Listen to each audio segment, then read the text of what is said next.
ہاں بیٹا، ہماری عادت ہوتی ہے کہ ہم پوری زندگی خالی بات کو سنتے رہتے ہیں.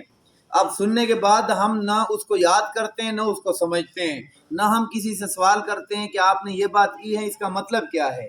تو آج جو حدیث آپ نے پڑھی ہے اسمبلی کے اندر، اس کو آپ نے اپنی زبان سے دہرانا بھی ہے، تاکہ اگر کل کوئی ایسا موقع آ جائے کہ جس میں ایک آدمی کو دیکھیں کہ بھئی وہ شرک کر رہا ہے، یا کہیں ایسا مقام آ جائے کہ آپ نے اپنی فیملی والے اس میں مبتلا ہو، یا ماضی سے جو ہے نا وہ چلتے آ رہے ہیں. اکثر ایسا ہوتا ہے کہ ایک خاندان میں، ایک فیملی میں، چند افراد میں، محلے میں یا کسی گاؤں میں ایک کام چل رہا ہوتا ہے تو اب وہ بچے دیکھ دیکھ کے بڑے ہو رہے تھے اور وہ بڑے بوڑھے ہو رہے ہوتے ہیں، لیکن کسی کو معلوم نہیں ہوتا کہ آیا یہ ٹھیک ہے یا غلط ہے.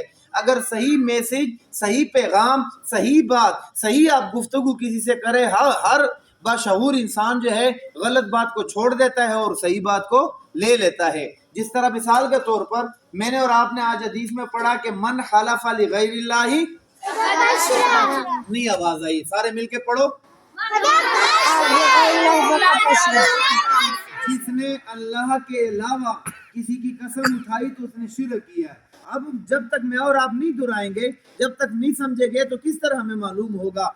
اب میں پہلے صحیح قسم، پھر وہ کہ جس میں جو ہے نا شرک آتا ہو تو وہ بندہ مشرک بنتا ہے. ایک بندہ کہتا ہے مجھے اللہ کی ذات کی قسم ہے، یا اللہ کی فلانے فلانے صفات کی قسم ہے، یہ قسم تو ٹھیک ہے اگر وہ بندہ ہو بھی اپنی جگہ پر ٹھیک، لیکن غلط قسم کیسی ہوگی کہ جو بندہ شرک میں مبتلا ہو رہا ہو. ایک بندہ کہتا ہے مجھے تیرے، ویری گڈ، مجھے تیرے سر کی قسم ہے، مجھے فلانے زیارت کی قسم ہے، مجھے فلانی چیز کی قسم ہے، مجھے اپنے بچوں کی قسم ہے، مجھے جو ہے نا فلانے جو ہے وہ اچھا اپنا ولی کے پیر کی فلانے اس کی قسم ہے. تو گویا کہ یہ قسم اٹھانا کیا ہے؟ Very good. دوسری حدیث آپ نے پڑھی ہے کہ ایک آدمی کہتا ہے، ٹھیک ہے، ایک آدمی کہ بھئی یہ اگر مجھے اللہ نے بیٹا دیا تو میں فلانے زیارت کے اوپر دیکھ دوں گا، فلانے زیارت کے اوپر. تو یہ شرک ہے. کیوں شرک ہے؟ کہ اللہ کے پاک پیغمبر نے فرمایا من نظر علی غیر اللہ فقد اشرک، جس نے اللہ کے علاوہ کسی کے لیے نظر مانی تو اس نے کیا کیا ہے؟ شرک کیا ہے. تو میں اور آپ یوں کہیں گے اگر ہم سب امتحان میں پاس ہوئے، اگر مجھے اللہ نے بیٹا دیا، اگر میرے بھائی کو نوکری ملی، اگر میرا بیٹا فلانے کام میں کامیاب ہوا، تو میں اللہ کی رضا کے لیے میں دیکھ دوں گا، بکرا دوں گا، اللہ کے گھر میں یہ دوں گا. اللہ کے لیے نظر ماننی چاہیے، کسی اور کے لیے. اب ایک بندہ کہتا ہے اگر میرا بیٹا ہوا، میرا یہ کام ہوا، میں امتحان میں کامیاب ہوا تو میں زیارت پر دیکھ دوں گا.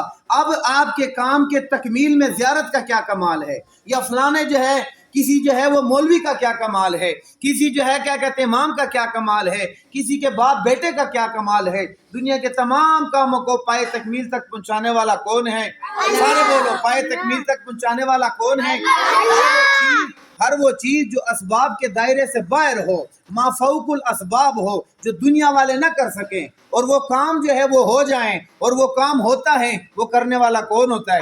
سارے مل کر بولو، وہ کرنے والا کون ہوتا ہے؟ کائنات میں ہر وہ کام جو دنیا نہ کر سکے، کائنات میں ہر وہ چیز جو دنیا کی عقلوں سے، کاموں سے، طاقت سے باہر ہو، اور وہ صرف اللہ کی ذات کر سکتی ہو، تو حقیقت میں وہ کون کرتا ہے؟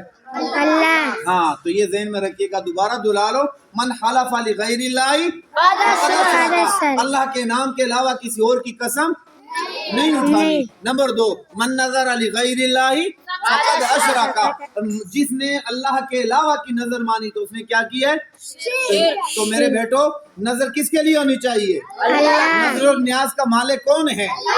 قسم کس کے نام کی ہونی چاہیے؟ آسمان و زمین کا خالق مالک کون ہے؟ زبردست آواز دو تاکہ آپ کے سننے والے ان تک پیغام جائیں. دنیا میں سب کچھ کرنے والا کون ہے؟ مختار کل کون ہے؟ مشکل کشا کون ہے؟ گرمیوں کے موسم میں آسمانوں سے بارش برسانے والا کون ہے؟ یہ سبزہ اگانے والا کون ہے؟ یہ آپ کے سامنے جو انار کا درخت ہے، اس میں بڑھوتری اور ہر صورت میں، یعنی پتوں کی ٹائنی کی صورت میں اس کو تر و تازہ سبز رکھنے والا، بڑھانے والا کون ہے؟ Very good. مجھے اور آپ کو